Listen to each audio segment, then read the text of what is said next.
گزشتہ کئی برسوں سے ملکی سیاست کی آئینی تشریح کے حوالے سے سپریم کورٹ کا سنایا ہر فیصلہ تاریخی پکارا جاتا ہے۔ منگل کی شام بھی آئین کے آرٹیکل 63A کی بابت ایسی ہی تشریح سامنے آئی ہے۔ عمران خان صاحب کے مخالفین اس کی وجہ سے پریشان ہو گئے۔ ان کے درینہ حامیوں کو البتہ شادمانی محسوس ہوئی، کیونکہ ان کی دانست میں مذکورہ فیصلے نے لوٹوں کو تباہ کر دیا، وہ گھر کے رہے نہ گھاٹ کے۔ یہ سوچتے ہوئے انہوں نے حمزہ شہباز شریف کی پنجاب کی وزارت اعلیٰ کے منصب سے فراغت کی امید باندھ لی ہے۔ سینئر صحافی نصرت جاوید کا کہنا ہے، سوشل میڈیا کی بدولت پیچیدہ ترین آئینی اور قانونی معاملات کے سادہ ترین جوابات کے عادی ہوئے ماحول میں عقل کا استعمال کار ضیاع ہے۔ اسے لبے بام کھڑے ہو کر محو تماشا ہی رہنا چاہیے۔ عمر کے آخری حصے میں ذاتی طور پر میں ایسا ہی رویہ اختیار کرنے کی تگ و دو میں مصروف ہوں۔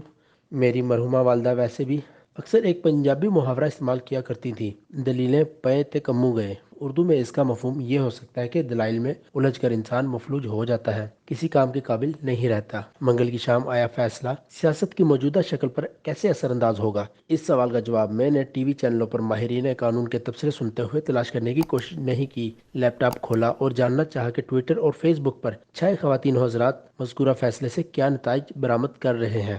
میری جستجو نے ایک تصویر کی بدولت بالآخر دل میں بیٹھے رانجھا کو راضی کر دیا۔ جس تصویر نے دل کو مول لیا، اس میں پاکستان کی آبادی کے اعتبار سے سب سے بڑے اور اٹک سے رحیم یار خان تک پھیلے صوبہ پنجاب کے عمران خان صاحب کے ہاتھوں لگائے وزیر اعلیٰ کی تصویر تھی۔ عثمان بزدار صاحب انتہائی معصوم شکل کے ساتھ ہاتھ میں تسبیح لیے آسمان پر نگاہ ٹکائے ہوئے تھے۔ اس تصویر کے نیچے جو کیپشن لکھے گئے، ان کا اجتماعی پیغام یہ تھا کہ مظلوم کی آہ کی طرح عثمان بزدار کی آہ بھی بہت پر اثر ہے۔ جو کوئی بھی ان کا بھلا نہیں چاہتا بالآخر ذلیل و خوار ہوتا ہے۔ جو پیغام ابھرا، اس سے وقتی طور پر لطف اندوز ہونے کے بعد میرا جھکی ذہن مگر یہ سوچنے کو بھی مجبور ہو گیا کہ بزدار صاحب کے لیے حقیقی مشکلات کھڑی کرنے کا آغاز کس نے کیا تھا۔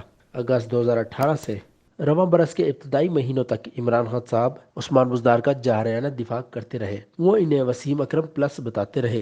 تخت لاہور کے غلام ہوئے اذہان نے مگر تونسا سے ابھرے اس سادہ مزاج بلوچ کی قدر نہ کی، ان کی سادگی کا مذاق اڑاتے رہے۔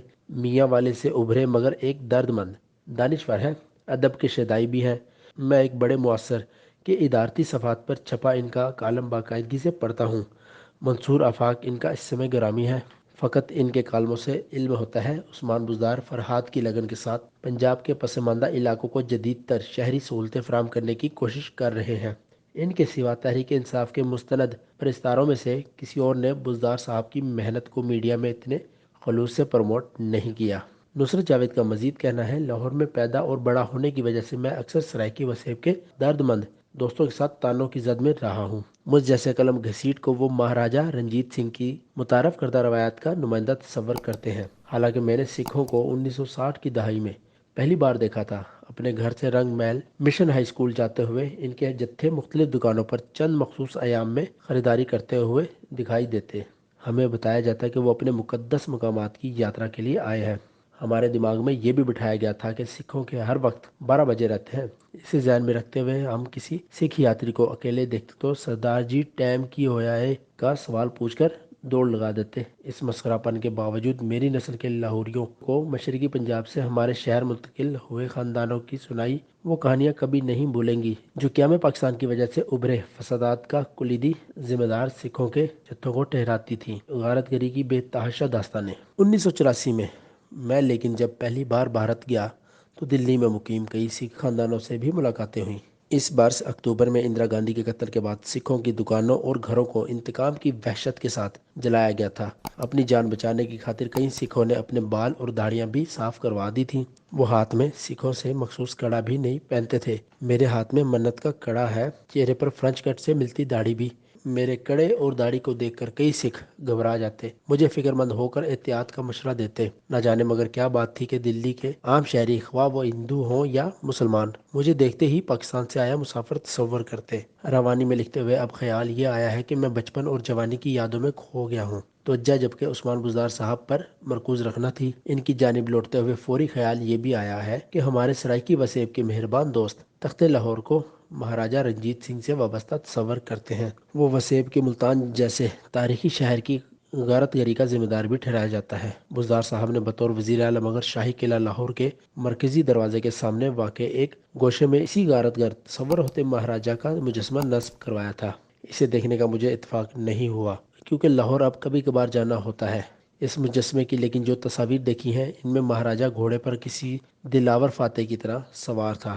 بعد ازاں خبریں یہ بھی آئی کہ نامعلوم افراد کے گروہ اکثر اس مجسمے کو تباہ کرنے کی کوشش کرتے ہیں۔ میری خواہش تھی کہ عثمان بزدار نے سرائیکی وسیب کا نمائندہ ہوتے ہوئے بھی مہاراجہ رنجیت سنگھ کو جو عزت بخشی اس پر سنجیدگی سے کچھ لکھا جائے۔ اس کے مجسمے کی بزدار صاحب کی نگرانی میں تنصیب تخت لاہور اور سرائیکی وسیب کے مابین برسوں سے دلوں میں پلتی بدگمانیوں کو بھلانے کی دلیرانہ کاوش بھی شمار ہو سکتی ہے۔ نیلسن منڈیلا نے جنوبی افریقہ کو گورے نسل پرستوں کی غلامی سے آزاد کروانے کے بعد ایسے ہی اقدامات لیے تھے۔ عثمان بزدار کے دل میں موجود نیلسن منڈیلا کو لیکن ہمارے کسی لکھاری نے سراہا ہی نہیں۔ سوال اٹھتا ہے کہ منگل کی شام سپریم کورٹ کے سنائے تاریخی فیصلے کے بعد وہ وزارت اعلیٰ کے منصب پر لوٹ پائیں گے یا نہیں۔ عمران خان صاحب مذکورہ تناظر میں اگرچہ پگڑی گجرات کے چودھری پرویز الہی کے سر پر رکھ چکے ہیں، دیکھتے ہیں حمزہ شہباز سے تخت لاہور کو وہ کیسے آزاد کروائیں گے۔